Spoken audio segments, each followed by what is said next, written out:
தமிழ்நாடு மகளிருடைய வளர்ச்சியை அடுத்த கட்டத்திற்கு உறுதி செய்ய ரூபாய் 5000 கோடி மதிப்பிலான தமிழ்நாடு விசேஃப் திட்டத்தை நம்முடைய முதலமைச்சர் அவர்கள் துவக்கி வைக்கிறார்கள். இங்க ஆயிரக்கணக்கான மாணவிகள், தாய்மார்கள், மகளிர் வருகை தந்திருக்கிறீங்க. உங்களுடைய இந்த உற்சாகமும் மகிழ்ச்சியும் எப்பொழுதும் தொடரணும். அதுக்குத்தான் நம்முடைய திராவிட மாடல் அரசு பல்வேறு முன்னெடுப்புகளை தொடர்ந்து எடுத்து வருகின்றது. அதுல முக்கியமான ஒரு இனிஷியேட்டிவ் தான் இந்த தமிழ்நாடு விசேஃப் திட்டம். அண்ணல் அம்பேத்கர் ஸ்கீம்ல இருந்து 50 லட்சம் ரூபாய் லோன் போட்டேன். 15 லட்சம் ரூபாய் மானியம் வந்திருக்கு. 2 lakhs வந்து நான் ரீஎம்பர்ஸ்மெண்ட் வந்து முதலமைச்சர் கையால வாங்கினேன். இந்த மாதிரி எல்லாம் நமக்கு வந்து இவ்வளவு சப்போர்ட் பண்றாங்கன்னு ரொம்ப பெருமிதமா இருந்துச்சு நம்மள கவர்மெண்ட் நினைச்சு. எனக்கு சிஎம் அரைஸ் என்ற ஸ்கீம் மூலமா எங்களுக்கு வந்து 10 lakhs லோன் வந்து எங்களுக்கு எலிஜிபிள் சொல்லிட்டு இதுல 3.5 lakhs வந்து எங்களுக்கு சப்சிடியாவே கொடுத்தாங்க. அந்த ஒரு ஆஃபர் லெட்டர் வந்து நான் முதல்வர் கையாலையும் துணை முதல்வர் கையாலையும் வாங்குறது எனக்கு ரொம்ப ரொம்ப சந்தோஷமா இருக்கு. கலைஞர் கைவினை திட்டம் மூலியமா நான் வந்து எம்எஸ்எம்இ ஆபீஸ்க்கு வந்து நான் அப்ளை பண்ணியிருந்தேன். எனக்கு அந்த லோனும் வந்து 6 மாசத்துல கிடைச்சிருச்சு. 50,000 வந்து எனக்கு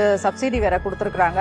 யாம் இருக்க பயமேன் அப்படின்ற மாதிரி தமிழ்நாடு மாண்புமிகு முதலமைச்சர் மு.க. ஸ்டாலின் இருக்க பயமேன்ற மாதிரி தான் இருக்கு.